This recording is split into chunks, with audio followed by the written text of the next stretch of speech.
vraiment content d'être ici. Merci pour les personnes. Je dis bonsoir à tout le monde qui sont ici. Je ne connais pas tous, mais je vous dis bonsoir à tous. Merci pour le message que le Seigneur a mis dans notre cœur. Je me réjouis et je voudrais le partager avec vous. Amen. Mais avant de commencer, on le fait tous, hein, les serviteurs. On a besoin de se remettre entre les mains de Dieu. Hein, je vais dire à mon copain d'études qui prie pour moi. Seigneur, merci pour ta grâce, merci pour tes bienfaits, Seigneur, merci pour ce qu'on a déjà écouté, Seigneur. Merci de ta grâce. Maintenant, c'est le moment le plus important, Seigneur Jésus, c'est ta parole. Alors, Seigneur, je vais te demander de bénir mon copain, Seigneur Jésus, de bénir David, Seigneur. Oui, Seigneur. De lui rappeler ce que tu as mis sur son cœur, Seigneur Jésus, qu'il puisse prêcher la parole de Dieu, Seigneur, avec toute l'autorité que tu lui donnes, Seigneur Jésus, pour toucher les cœurs au salut. Seigneur, étends tes mains sur lui, bénis-le pleinement, Seigneur Jésus. Seigneur, qu'il soit ce canal de bénédiction pour cette soirée, Seigneur, pour un cœur, Seigneur, pour plusieurs cœurs, Seigneur Dieu. Bénis-le pleinement, Seigneur, et que t'en reviens la gloire, Jésus. Amen. Amen. Merci de la grâce de Dieu. Alors, le Seigneur a mis forcément un message dans mon cœur. Hein, et quand on observe un petit peu, vous savez, aujourd'hui, on a tous des questions. Quand je venais à la réunion au départ, j'avais des idées dans mon cœur et c'était comme ça et c'était pas autrement. Et si vous voulez, quelque part, je suis donc du côté de Grasse, là-bas, avec mon cousin qui est là. Et on a été élevés par des bonnes sœurs, si vous voulez, quelque part. Et on a reçu une éducation de nos parents. Et moi, chez ma mère, elle m'a donné une éducation elle m'a dit, tu sais mon fils, on est des voyageurs. Hein, on a une éducation chez les voyageurs où il faut qu'on garde parce que c'est vraiment important. Et il dit, mon fils, il dit, quand un vieux te parlera et qu'il te crie dessus, tu lèves pas la tête, tu l'écoutes. Quand un vieux arrive et qu'il t'est assis, il faut que tu donnes la chaise, mon fils. Et il dit, quand il te crie dessus, tu dis rien, tu lui réponds pas, tu fais rien du tout. Et s'il crie dessus, eh ben, tu te tais, et s'il te donne un conseil, tu l'écoutes, parce que ça serait un bon conseil. Et il dit, mais par contre, mon fils, quelque chose qu'il faut que tu gardes. Il faut que tu ailles chez toi, le jour où tu fondes un foyer. Il dit, il faut que tu ailles de l'hospitalité. Les voyageurs, aujourd'hui, on a l'hospitalité. Et il dit, il faut que tu ailles l'hospitalité. Il dit, mon fils, il dit, quand les gens viendront chez toi, il faudra que tu dises, mon fils, arrête, assis-toi, on va te faire une goutte de café. T'as mangé? Est-ce que t'as mangé? Je sais que tu viens de loin, est-ce que tu veux pas je te fasse un lit, tu dors chez moi? Mon fils, il faut que tu gardes cette hospitalité. Et si vous voulez, quelque part, tout ce que nous sommes ici, on a été élevés de la même manière. On a apporté ce que nos parents nous ont donné. Et ça, on le respecte et on le chérit. Et j'ai été élevé de cette manière-là. Et je me suis élevé, c'est des principes que je garde dans mon cœur. J'ai été, si vous voulez, quelque part, ma mère a été veuve, j'avais 2 ans. J'ai été élevé par ma mère et mes frères, si vous voulez. Et à partir de là, si vous voulez, quelque part, j'ai suivi cet enseignement, comme tout voyageur qu'on est là. Et excusez-moi, mais je paraissais comme un garçon gentil, respectueux. Et quand la parole de Dieu nous était prêchée, on disait, écoute, moi je suis gentil, mon frère. Mais j'aimerais vous dire quelque chose, que pour l'éducation qu'on a reçue, excusez-moi si ça peut choquer des personnes, j'ai pas eu besoin de Dieu. Et Dieu, voilà, j'ai pas eu besoin de Dieu. Ma mère et mes frères m'ont fait mon éducation. Et par contre, si vous voulez, quelque part, quand j'ai rencontré Dieu, Dieu m'a fait comprendre quelque chose. Il m'a fait réaliser quelque chose. C'est qu'à travers la parole de Dieu, il sauve mon âme. Et c'est ce que j'ai appris. J'ai dit, Seigneur, c'est en venant vers toi, et en écoutant ce que tu dis, que je peux sauver mon âme. Parce que j'ai réalisé au bout d'un moment que ce n'est pas le meilleur des hommes et le meilleur des femmes que le ciel est ouvert. La parole de Dieu nous enseigne, il dit qu'il faut accepter Jésus dans sa vie. Vous savez, on a vite fait, nous les voyageurs, de dire, mais tu sais, je ne suis pas méchant, moi. Je donne, je pourvois, je fais, j'ouvre, je fais tout ce que j'ai pu à faire. Mais excusez-moi de vous dire ça. Le plus gentil, la plus gentille, si on n'a pas Jésus avec nous, on ne dépassera pas le ciel. Et c'était, si vous voulez, quelque part, pour rentrer dans mon introduction, ça, c'est de dire aujourd'hui que dans ton cœur, tu ne dises pas, je suis gentil, moi. Tu vois, je suis ici parce que voilà, j'ai envie d'être à la réunion. Non, j'aimerais te dire que si tu es là, c'est parce que Dieu l'a voulu. Amen. Et j'aimerais que, si vous voulez, quelque part, qu'on puisse partager le message. Et le message aujourd'hui, c'est que quand on observe, aujourd'hui, je parle d'aujourd'hui, c'est ce que je connais. C'est qu'aujourd'hui, le monde est agité. Aujourd'hui, tout ce qu'on voit peut nous agiter. Et quand je parle, tout ce qu'on voit peut nous agiter, je parle des inconvertis, de nos amis, comme des personnes chrétiennes. Ça nous agite aujourd'hui. Il y a tellement de difficultés et de dangers autour de nous. Moi, pour moi, j'ai un petit garçon de 11 ans aujourd'hui. J'ai une fille qui n'est pas chrétienne aujourd'hui. Le monde est un danger pour moi. Et ça m'agite quelquefois. Ça m'agite aujourd'hui. Je vois le danger qu'il y a, la facilité que le monde peut donner. Et quand c'est facile, on n'y voit pas un danger. Et là, si vous voulez, quelque part, c'est assez compliqué. Et si vous voulez, j'aimerais... C'est l'exemple que j'ai dans mon cœur aujourd'hui. Et c'est ce qu'il faut qu'on soit. Aujourd'hui, si, vous voyez la bouteille là, si je devrais la changer en bouteille de coca, admettons, et que la bouteille de coca me représenterait à moi. Vous voyez, quand on agite comme ça, et l'agitation, ça serait, si vous voulez, quelque part, tout ce qui se passe dans le monde. Et les mots que l'ennemi a autour de nous et qui nous agitent, et qui dit, tu n'es pas à la hauteur. Parmi ta famille, tu produis rien du tout. Tu n'as pas de ministère, tu n'as pas d'appel au ministère. Ton message ne va toucher personne. Ton témoignage ne touche personne. Tout ce que tu fais, ça vaut rien et ça nous agite. Et ton travail ne vaut rien. Tu seras toujours malheureux. Tu n'arriveras pas à changer ton matériel. Ça nous agite. Et quand c'est une bouteille de coca, eh ben, si on l'ouvre, tout sort et la bouteille se vide à moitié. Par contre, si j'essaye de représenter cette bouteille d'eau, me représenter à l'intérieur, si l'agitation, elle arrive, tu ne vaux rien, tu n'es pas à la hauteur, tu n'as pas de ministère, et ton travail, tu n'arrives pas à avancer, tu n'arrives à rien du tout, tous les autres tout droit arrivent, et toi, tu n'arrives pas, ben, si je rouvre la bouteille d'eau, il n'y a rien qui sort. C'est pour vous dire qu'aujourd'hui, à travers l'agitation qu'on a dans le monde, ben, faut devenir comme cette bouteille d'eau. Amen. Amen. Parce que si on ne devient pas comme cette bouteille d'eau, si on laisse rentrer à l'intérieur ce que le monde apporte, ben, on se vide constamment. Dès qu'on ouvre, on explose. On peut exploser à travers tout ce qu'il y a en face de nous. Mais on devient vide, on n'apporte rien du tout. Et si vous voulez, quelque part, c'est dans ce message-là que j'aimerais qu'on rentre. C'est qu'aujourd'hui, le message de ce soir peut toucher n'importe qui. Le monde aujourd'hui, on ne peut pas dire je suis chrétien, je suis sorti de tout danger. Et non, aujourd'hui, le monde, quand ça touche mon enfant, ça me touche à moi. Quand ça touche ma famille, ça me touche à moi. Aujourd'hui, quand on voit l'agitation que le monde peut donner, ben, si vous voulez, quelque part, ça fait des craintes dans nos cœurs. Et ça fait des dégâts. Et c'est de ça que j'aimerais vous parler ce soir. Et quand je vous parle d'une agitation et d'un problème, j'aimerais en particulier vous parler d'un homme. D'un homme qui se trouve dans la Bible, bien sûr. Cet homme, il s'appelle Job. On le connaît tous. Je ne vais pas vous relater l'histoire de Job. Je vais être assez court dans mon message. Mais que tu puisses porter le message dans ton cœur. Que tu puisses le retenir. Et cet homme-là, quand on connaît Job, on sait par où il a passé, Job. Par des difficultés qui sont terribles. Mais Job, quand on écoute dans le chapitre 3 de Job, eh ben, tout le chapitre 3, on essaye de le lire. Ben, si vous voulez, quelque part, Job, il ne comprend pas trop. Il dit, mais pourquoi je suis né? J'aurais pas voulu naître. J'aurais pas voulu être au monde. J'aurais pas voulu voir la lumière. Et si vous voulez, quelque part, il y a une petite plainte dans son cœur, Job. Il ne comprend pas tout. Et si vous voulez, quelque part, l'agitation peut faire ça dans nos vies. On ne comprend pas tout. On regarde, on essaye de chercher, mais on ne comprend pas tout. Mais j'aimerais vous lire, si vous voulez, quelque part, le dernier paragraphe au niveau du message que j'aimerais vous apporter. J'essaye d'aller vite pour ne pas être trop long. Et si vous voulez, quelque part, quand Job il se pose ces questions dans son cœur, il y a dans le chapitre 3, verset 23, il y a un premier passage où il dit, Job, il dit à l'homme qu'il ne sait où aller, et que Dieu cerne de toutes parts. Vous savez, Job est agité dans son cœur un petit peu. Il ne comprend pas trop. Il ne comprend pas, il ne saisit pas. Mais quand il dit à l'homme qu'il ne sait pas où aller, il parle de lui. Mais il dit, mais que Dieu cerne de toutes parts. Vous savez, dans ce que je voudrais vous emmener là, il dit que Dieu cerne de toutes parts.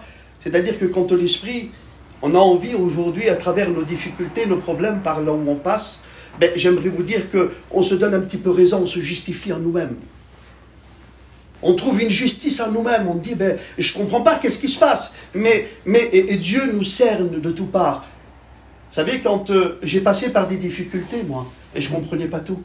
Je dis, Seigneur, je ne comprends pas. Et quand l'Esprit tapait à mon cœur, c'est me cerner de toutes parts. Vous savez ce que ça veut dire, me cerner de toutes parts? C'est me rappeler de la manière que j'ai trouvé Dieu. Les expériences que j'ai fait en Dieu. Vous savez, quand j'ai passé par des difficultés et des problèmes, qu'il a tapé à mon cœur, il m'a rappelé des expériences. C'est un jour, j'ai appelé mes neveux pour manger, et là, mes neveux sont là, et un de mes neveux, il avait bu un petit coup, et il se met à pleurer. J'ai dit, qu'est-ce qui se passe? Il dit, voilà, il dit, mon oncle, il dit, excuse-moi, j'ai bu un petit coup pour pouvoir te parler, mais j'arrive pas à te parler aussi, non. J'ai dit, mais qu'est-ce qu'il y a? Et sa femme est à côté, ils étaient divorcés. Il dit, voilà, il dit, excusez-moi du mot pour les anciens. Il dit, mais, il dit, je suis un drogué fini. Et sa femme, il dit, il y a 2 jours en arrière, il s'est mis le fusil ici, et il s'est raté. Le coup n'est pas parti. J'ai dit, c'est pas possible. Et là, je rentre en moi-même. J'ai dit, Seigneur, c'est pas possible. Alors, j'essaye de me contenir un petit peu. J'essaye de ne pas faire celui-là qui est agité. J'essaye de le conseiller. Je dis, tu sais, j'ai dit, je vais t'expliquer quelque chose. Tu viens vers moi? Oui. Ben, j'ai dit, je vais t'expliquer. Tu sais de qui je vais te parler? Il dit, mais ça marche pas. Ça marche pas du tout. Il dit, j'ai essayé, ça fonctionne pas. J'ai dit, attends. J'ai dit, est-ce que tu veux que Dieu te libère de la drogue? Il dit, mais bien sûr. J'ai dit, non, réponds pas tout de suite. Rentre en toi-même et pose-toi la question, est-ce que tu veux que Dieu te libère? Est-ce que tu veux? Il me dit, mais oui, je veux que Dieu me libère. J'ai dit, écoute, mercredi, il y a la réunion. Mercredi, il y a la réunion, viens. La réunion arrive, lui, il s'arrive, il se met assis, et moi, je suis au fond. Je dis, Seigneur, je t'en supplie, un mot, je t'en supplie, Seigneur. Et je suis en train de prier. Et là, la réunion se passe, rien du tout. Et je vois mon cousin, mon petit-neveu, il était un petit peu déçu. La réunion se finit. La réunion est finie, le frère vient derrière pour annoncer les annonces. Et là, quand il est en train d'annoncer les annonces, il y a un frère qu'on ne connaît pas de Marseille, on ne connaît pas du tout. Il vient et il dit, voilà. Et il dit, on croit toujours que la réunion est finie. Mais avec Dieu, la réunion n'est pas finie. Et là, le frère, il appelle quelqu'un qu'il ne connaît même pas. Et il dit, toi, mon frère, oui, je ne te connais pas. Et il dit, viens rendre témoignage. Le frère vient, et quand il rend témoignage, c'est l'identique. La vie de mon neveu. Le cœur de mon neveu est touché dans son cœur. Il appelle les serviteurs, il prie pour lui. À partir de ce soir-là, plus de drogue dans sa vie. Amen. Aujourd'hui, c'est un chrétien. Amen. L'œuvre de Dieu m'environne. Je suis obligé de me rappeler. Tu veux penser par tes pensées, mais tu ne peux pas négliger de dire que Dieu n'existe pas parce que tu as des problèmes. Tu te rappelles, je t'environne. Et un jour, mon neveu aussi, il y a un de mes neveux qui, une de mes soeurs m'appelle, il dit, écoute, je t'en supplie, appelle mon petit. Et je dis, mais qu'est-ce qu'il y a? Pas chrétienne du tout, elle voulait rien savoir des alléluia, elle voulait rien entendre. Et il dit, appelle-le. Et il dit, si tu vois dans l'état qu'il est, je l'appelle. Et je l'appelle, moi. Je lui dis, ça va? Ça va. Il dit, t'es où? Il dit, ben, je suis à Paris, tout ça. Et j'ai dit, mais toi, ça va? Il me dit, oui, ça va, impeccable. Et je raccroche. Je lui dis, c'est pour pas que ce soit moi qui lui dise. Je lui dis, il faut que ce soit lui qui demande. Je raccroche et je laisse. 10h30, le téléphone il sonne. Allô, mon oncle? Oui. Il dit, voilà. Il dit, t'as vu, je t'ai dit tout à l'heure que ça allait bien? Oui. Il dit, ça va pas du tout. Il dit, je suis un drogué, mon oncle. Je prends des cachets. Mais le plus grave dans tout ça, il dit, mon oncle, c'est quoi? Il dit, le plus grave dans tout ça, c'est que le docteur il m'a dit, si j'arrête les cachets, il dit, le cœur peut lâcher. Il dit, je ne sais plus où j'en suis. Il dit, je ne peux pas me passer des cachets. Je ne peux rien faire, j'arrive pas à me passer des cachets. J'ai dit, écoute mon fils, écoute-moi. Aujourd'hui, le fait que tu sais de quoi je vais te parler. Il dit, oui. Il dit, je sais que tu veux. Est-ce que tu veux être libéré? Il me dit, oui. J'ai dit, non, mais réfléchis encore. Réfléchis. Je dis, rentre dans ton cœur, regarde si tu veux être libéré. Je veux être libéré, j'en veux plus de cette vie. C'est pas possible. Je suis esclave de ces cachets. Je suis esclave de cette drogue. Je t'en supplie, prie pour moi. J'ai dit, oui, je vais prier pour toi. Et là, si vous voulez, quelque part, j'ai dit, écoute, il était à Paris, à 1000 km, et on était au téléphone. Et je dis, écoute-moi, ferme les yeux où tu es. Prie Dieu dans ton cœur et je prie. Amen. Et là, j'ai prié. J'ai raccroché. 3 jours après, il téléphone, en pleurant et en criant. Et il dit, je ne prends plus de drogue. Je suis plus dépendant. Amen. Il dit, je transpire, je ne sais plus ce qui se passe. Et il dit, j'en veux plus, j'en peux plus. J'ai plus ce désir, ce manque dans mon cœur de cette drogue. J'ai dit, c'est le Seigneur qui fait. Amen. L'œuvre de Dieu nous environne. On passe par des problèmes et des difficultés. Mais à travers les expériences qu'on a pu faire dans notre vie, on ne peut pas nier que Dieu existe. C'est pas possible. L'œuvre de Dieu nous environne. Ça veut dire qu'aujourd'hui, on sait que Dieu existe dans notre cœur. Mais le monde nous agite. J'aimerais continuer dans le message. Le verset, il continue, il dit « Mes soupirs sont ma nourriture et mes cris se répandent comme de l'eau. » Job, il considère qu'il ne se plaint pas pour rien du tout. Job, si vous voulez, quelque part, il est en train de dire que... Il est en train de se plaindre, si vous voulez, quelque part à Dieu, en disant que Dieu est trop loin de lui. Il se justifie à lui-même. Il ne comprend pas ce qui se passe autour de lui.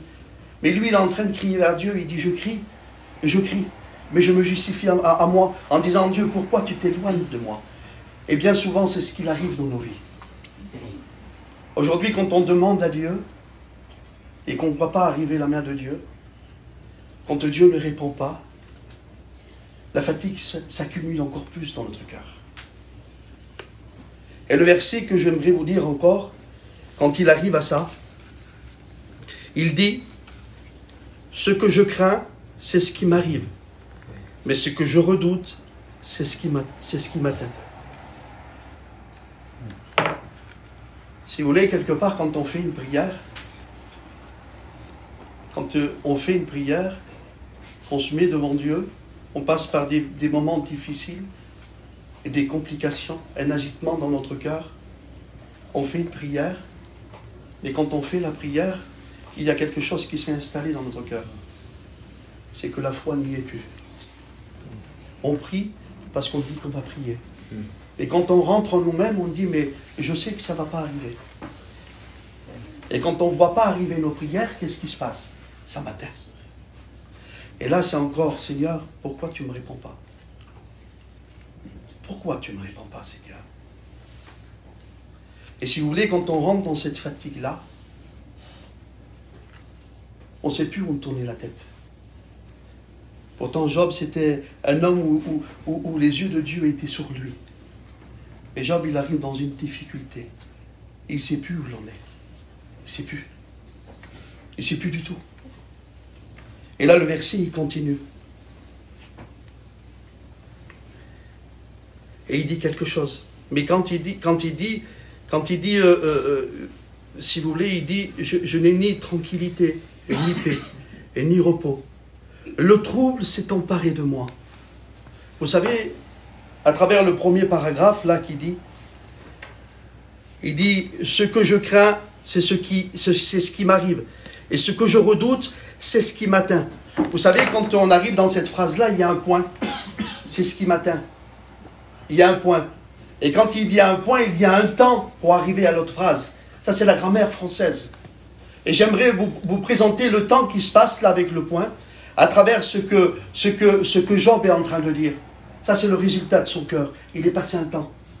Il est passé un temps à dire, voilà, j'ai des réflexions dans mon cœur, à dire, voilà, aujourd'hui, pourquoi, Seigneur, tu ne me réponds pas? Pourquoi il n'y a rien qui se passe dans ma vie? Et là, il y a un temps qui passe. Et là, Job, il y a une réflexion dans son cœur, mais un état de son cœur. Et qu'est-ce qu'il dit? Il dit, je n'ai ni tranquillité, ni paix, ni repos. Et le trouble s'est emparé de moi. C'est-à-dire, aujourd'hui, on a beau dire, j'ai raison, Dieu ne me répond pas. Mais en pensant comme ça, j'aimerais te poser la question. Quel est le résultat de ta vie? Est-ce qu'il y a quelque chose qui se passe en te tournant les regards ailleurs? J'aimerais te dire d'un verset qui sort de la bouche de Dieu, de la bouche de Jésus. Et j'aimerais que tu le mettes dans ton cœur ce soir. Amen. Tu as des prières que tu ne vois pas, tu es fatigué, agité par le monde. Mais j'aimerais te donner un verset qui sort de la bouche de Jésus. Et je pense que le verset, on le connaît tous. Et se trouve dans Matthieu 11, verset 28. Amen. Venez à moi, vous tous qui êtes fatigués et chargés, je vous donnerai du repos. Amen. Prenez mon joug sur vous et recevez mes instructions, car je suis doux et humble de cœur, et vous trouverez le repos de vos âmes. Il va falloir que tu trouves. Il va falloir que tu trouves ce repos. Oui, Seigneur. Gloire à Dieu. Sortir de l'agitation, non? T'as pas envie? Est-ce que t'as pas envie de sortir de tes pensées, de tes idées? De dire, Seigneur, je vois rien. Il n'y a rien qui se passe. Mais j'aimerais te revenir et dire, mais en pensant comme ça, est-ce que ta vie avance sans Dieu? Ou alors est-ce que ta vie avance sans Dieu? Il y a peut-être des amis qui sont ici ce soir. Vous savez, il y a des amis qui trouvent toujours un petit défaut ici, un petit défaut là, un petit défaut ici. Des amis qui ne connaissent pas Dieu. Ils arrivent à observer et dire, mais il y a un défaut là, un défaut là. Mais j'aimerais te poser la question, toi qui recules de t'avancer en Dieu, toi qui refuses de t'avancer plus loin en Dieu, qu'est-ce que c'est ta vie? Est-ce que tu as la tranquillité et la paix? Est-ce que tu ne produis pas plus de troubles dans ton cœur en voulant penser de cette manière-là? Mais j'aimerais te dire quelque chose et t'avertir de profond de mon cœur. Mais tu ne le sais pas, tu ne l'as pas écouté à travers des prédications que l'ennemi est là pour chuchoter, pour dire le contraire de ce que Dieu voudrait te donner. Est-ce que tu ne voudrais pas changer tes pensées ce soir? Oui. J'aimerais te demander, poser la question, tu ne voudrais pas des projets en Dieu ce soir? Hein? Que c'est bon d'avoir des projets en Dieu. Que c'est bon. Un projet, c'est imaginer, de dire, Seigneur, je projette d'avoir ça en toi. Projette aujourd'hui de te renouveler en Dieu. Mais aussi à toi, mon ami, projette de t'engager en Dieu. Pourquoi? Parce que c'est en Jésus, c'est en Christ qu'on trouve la paix, la tranquillité. Vous savez, aujourd'hui, je n'ai pas connu ces choses-là, moi. Mais je ne sais pas si des personnes connaissent ce que c'est ne pas avoir la tranquillité, ne pas avoir la paix. J'imagine. De vivre sans la tranquillité et la paix. Je ne sais pas ce que c'est. Mais toi, tu connais ce que c'est. Tu connais les douleurs que ça fait. Tu sais ce que ça fait, les douleurs, de vivre sans la paix et la tranquillité dans notre vie. Tu sais ce que c'est. Alors je te pose la question. Mais je vais te dire, comme j'ai dit à mes neveux, réfléchis, rentre dans ton cœur. Amen. Est-ce que tu ne voudrais pas trouver et avoir des projets en Dieu ce soir? Ne repousse plus, c'est fini, arrête. S'il te plaît, arrête. Pourquoi? Parce que ce soir, tu peux trouver la paix et la tranquillité de ton âme. Amen. Amen. Amen. J'aimerais continuer dans le message. Béni soit ton nom, Seigneur. Vous savez, dans la vie, et le conseil là, il est fait pour les chrétiens et les inconvertis pareil. Et vous savez, la Bible, elle relate des nourritures et des habits pour nous montrer de quelle manière, de ce qu'il faut s'armer en Dieu pour garder et recevoir de Dieu. Et là, j'ai pris, si vous voulez, ce verset qui se trouve dans Matthieu 3, au verset 4. Et il dit, Jean avait un vêtement de poil de chameau et une ceinture de cuir autour de ses reins, et il se nourrissait de sauterelles et de miel sauvage. J'aimerais, si vous voulez, quelque part, vous présenter l'habit de poil de chameau. Pourquoi? Parce que si vous voulez, quelque part, quand Dieu donne un détail, j'aimerais que vous le fassiez, et c'est le conseil que je vous donne. Quand vous lisez la Bible, et que Dieu donne un détail dans la Bible, allez plus loin que le détail. Parce que si Dieu le donne, c'est parce qu'il y a quelque chose derrière. Il dit, un habit de poil de chameau. C'est des chameaux qui étaient dans le désert, qui étaient spéciaux. Et si vous voulez, quelque part, sur ces chameaux-là, pour ces habits-là, la tente ne se faisait pas par la main de l'homme. Vous savez quoi? Elle tombait naturellement. C'était naturel. Tous les printemps, le poil tombait, on le cueillait, et là, on le faisait, on faisait des habits à poil de chameau. Un petit peu, si vous voulez, quelque part, quelque chose qui vient de Dieu, quelque chose de naturel. Et ce soir, c'est ce que tu as besoin, toi. Tu as besoin de quelque chose qui vient de Dieu. Tu n'as pas besoin de quelque chose qui vient de l'homme. N'attends pas sur l'homme. Ce soir, Dieu est là. Jésus est là. Est-ce que tu voudrais quelque chose de la part de Dieu? Amen. Quelque chose de naturel. Pour Dieu, c'est naturel. Qu'est-ce qu'il y a de naturel de Dieu? C'est qu'il est amour. Il peut verser son amour dans son cœur. Est-ce que tu ne le voudrais pas ce soir? Amen. Amen. Et si vous voulez, quelque part, ses habits, eh bien, ce poil a un attribut. Et pour ça, si vous voulez, quelque part, on le prend dans le désert. Et ses attributs, si vous voulez, quelque part, il est thermostatique, statique et isolant. Il permet de garder une température constante. Ah, ça, c'est pas mal. On peut l'imaginer de quelle manière Dieu peut nous parler. Il est d'une température constante. Ça veut dire quoi? Ça veut dire que c'est une température qui ne baisse pas et qui ne monte pas. Ça veut dire quoi alors? Ça veut dire que dans le désert, s'il fait trop chaud, il ne souffrira pas de la chaleur. Et dans le désert, le soir, il fait très froid. Il ne souffrira pas du froid. Et ça, si vous voulez, entre le chaud et le froid, ça fait des agitations dans la vie. Mais si tu revêtes ton âme de l'habit de poil de chameau, tu auras une température constante dans ta vie. Et quelqu'un qui a une température spirituelle constante dans sa vie, l'agitation du monde à l'extérieur ne peut pas l'agiter. Il ne peut pas avoir de problème dans son cœur. Il ne peut pas avoir de trouble. Alors ce soir, j'aimerais te donner ce conseil. Amen. Hein, que la chose se fasse naturelle. Qu'elle vienne de Dieu. Qu'il te revête ton âme de l'habit de poil de chameau. Afin que tu puisses avoir une vie spirituelle. Une communion avec Dieu constante. Quelque chose qui ne bouge pas. Et qui ne va pas agiter ton cœur. Amen. Alors j'avance vite fait. Et là, si vous voulez, quelque part, il parle de miel. Mais il y a un détail, si vous voulez, dans le miel qui est bon. J'aime bien. Il dit de miel sauvage. Encore toujours pareil.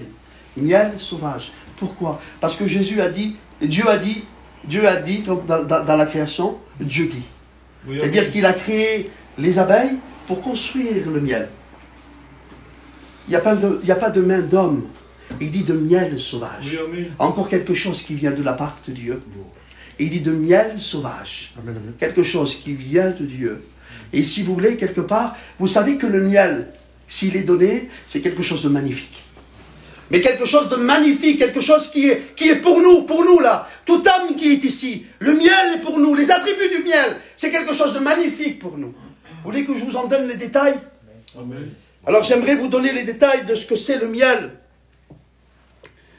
Le miel, si vous voulez, quelque part, c'est une nutrition qui constitue comme un remède de antibiotique, de conservation et régénère les cellules. Alors, moi, j'ai traduit par rapport à tout ce qu'il a, le miel, donc il guérit, il garde et il te reconstruit. Donc, ces attributs du miel, c'est quelque chose qui... c'est la nourriture spirituelle qu'il faut avoir. C'est cette nourriture spirituelle qu'il faut avoir dans notre vie. Manger du miel. Et comment... quelle est la nourriture? La nourriture, c'est ça. C'est ça. Ça, c'est le miel. Avec tous les attributs. Il te reconstruit. Il te guérit. Il y a tous les attributs du miel. Ils sont dans la parole de Dieu. Elle va te reconstruire. Ne détourne pas tes regards de là. Par contre, j'aimerais te dire quelque chose. J'aimerais te dire quelque chose quand on prend le miel. On y met, versez du miel ici. Vous y mettez une cuillère. Tous les attributs. Effacés. Il n'y a plus rien. Vous mettez un métal à l'intérieur. Il n'y a plus rien du tout. Il n'y a plus d'antibiotiques. Il n'y a plus de guérison. Il n'y a plus rien du tout. Vous rajoutez quelque chose en métal. Il n'y a plus rien du tout. Vous savez de quelle manière il faut prendre le miel pour pouvoir le manger? Avec une cuillère en bois. Et j'aimerais te dire ce soir, pour nourrir ton âme, n'oublie pas la croix. Parce que sinon, ça, si ce n'est pas appuyé sur la croix, il n'y a pas d'attribut de Dieu. Et ce soir, n'oublie pas Dieu, j'aimerais te dire, n'oublie pas Dieu. La parole de Dieu n'est pas faite pour nous. Nous qui prêchons, elle est faite pour nous. Mais si vous voulez, c'est pas pour donner des points pour un serviteur qui prêche bien ou mal. C'est pour dire aujourd'hui, annonce la parole, parce qu'elle guérit les âmes. Amen. Elle est un miel à ta vie. Elle va te reconstruire, elle va te guérir.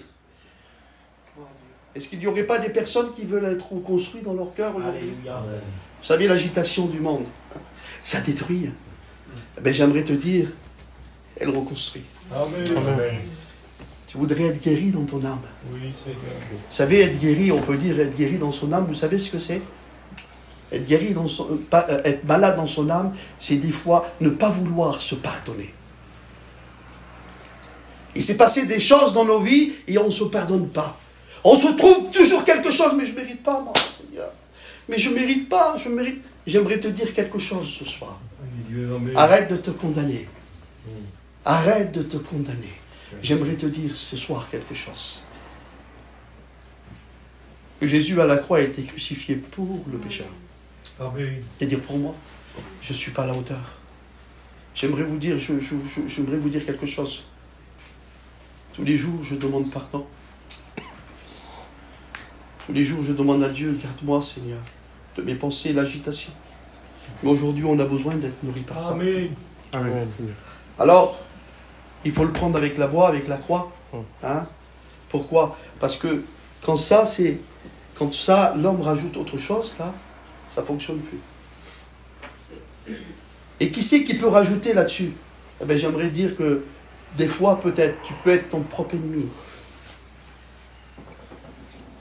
Mettre toujours une supposition. Peut-être, je ne sais pas. Ah, mais t'as vu, je ne sais pas. Ça, c'est rajouter des choses. Tu sais pourquoi? Parce que la parole, elle dit, comme le verset a dit, venez à moi. Où tout ce qui est fatigué, c'est chargé. Vous donnerez du repos. Et ça, Dieu est là. Il est là pour te le rappeler. Il est là pour te le dire si tu ne le connais pas. Viens à moi. Viens à moi. Viens à moi. Viens à moi afin que je puisse te donner ce qu'il manque dans ton cœur, ce qu'il manque dans ta vie.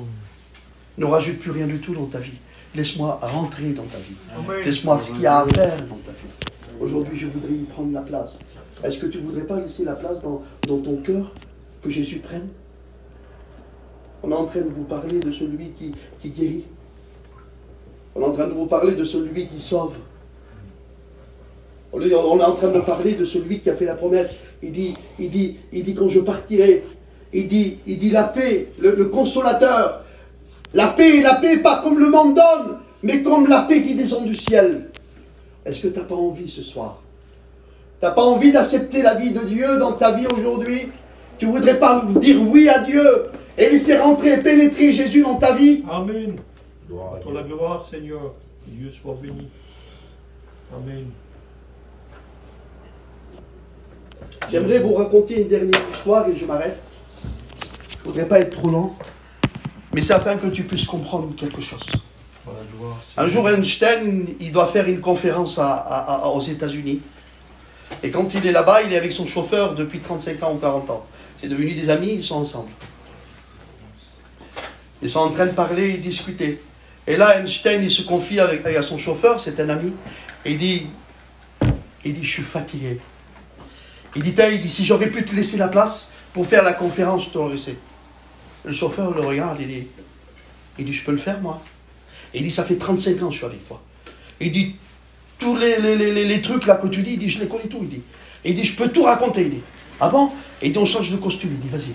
Parce qu'à l'époque, si vous voulez, quelque part, à l'époque d'Einstein, on ne connaissait que par la voix. C'était des radios, jamais d'image. Et là, Einstein, si vous voulez, on change d'habit. Je suis le chauffeur et toi, t'es Einstein ce soir. Ok, Einstein est au premier rang, là. Et là, le chauffeur, il va, mais alors un maître. Il raconte quelque chose, il raconte les choses que Einstein racontait. Un maître, tout le monde l'applaudit. Mais alors, un artiste. Et là, d'un seul coup, au fond de la salle, un journaliste. Monsieur Einstein, s'il vous plaît, oui. Un petit peu de détails sur la rotalité de ce que vous expliquez. Est-ce que vous pouvez plus nous donner plus de détails un petit peu parce que... Alors le chauffeur un petit peu coincé, là, il dit, comment je vais faire? Un petit peu coincé. Et là, il essaye de monter, il dit, mon bon chauffeur, il cherche dans sa tête. Il dit, mon bon chauffeur. Il dit, ta question est tellement facile. Ouais. Il dit que je vais dire à mon chauffeur qui vient te répondre. Elle est tellement facile, je vais dire à mon chauffeur qui vient te répondre. Einstein est venu, il a expliqué, c'est le maître. Mais j'aimerais te dire aujourd'hui, on peut, ce soir, moi, je peux amener un message terrible. Mais à un moment,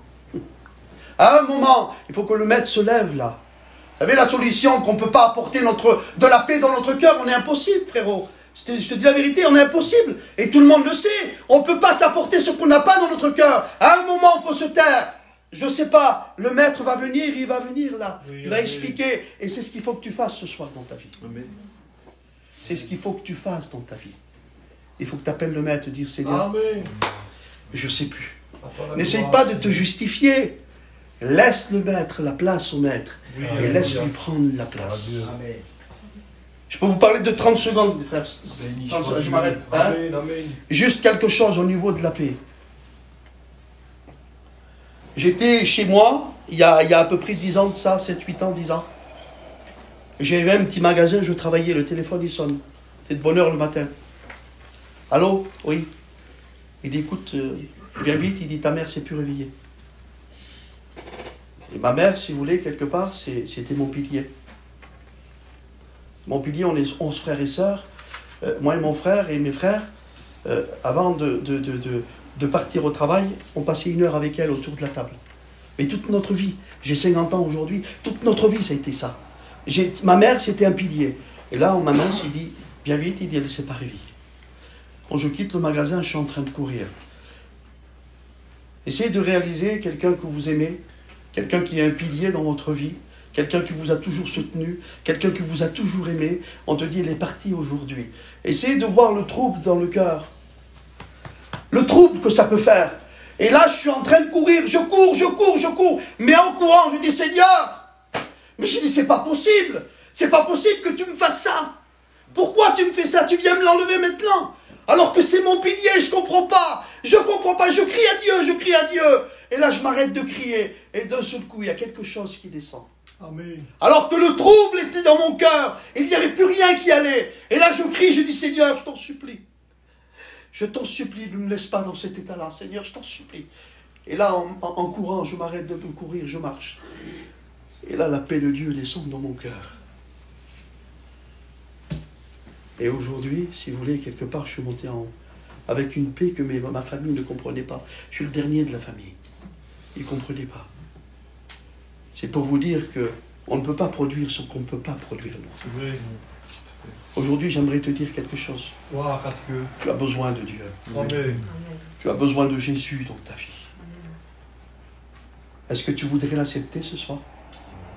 Amen. Tu ne voudrais pas que les serviteurs prient pour toi ce soir? Est-ce que tu rentres dans ton cœur maintenant là? Est-ce que tu dis, mais peut-être que le message m'a parlé et que j'ai besoin des forces de Dieu? J'aimerais que tu prépares ton cœur et je vais laisser la place aux frères. Et avant de partir, j'aimerais prier. Amen. J'aimerais que tu puisses fermer les yeux. Et de dire dans ton cœur, aujourd'hui, j'en ai marre de me justifier. De dire, aujourd'hui, j'ai raison. Il m'arrive tellement de catastrophes et de problèmes. Mais aujourd'hui, quel est le résultat? Je dis que j'ai raison devant Dieu, mais quel est le résultat? Est-ce que ça, de dire que j'ai raison, peut faire que je refuse Dieu? J'aimerais te dire oui. Laisse faire Jésus. C'est Jésus. Et j'aimerais prier ce soir. Tu fermes les yeux. Tu fermes les yeux, tu laisses faire Dieu agir dans ton cœur. Tu laisses lui parler. Et tu parles à Dieu. Et j'aimerais prier. Merci Seigneur. À toi la Merci de gloire. ta grâce. Amen.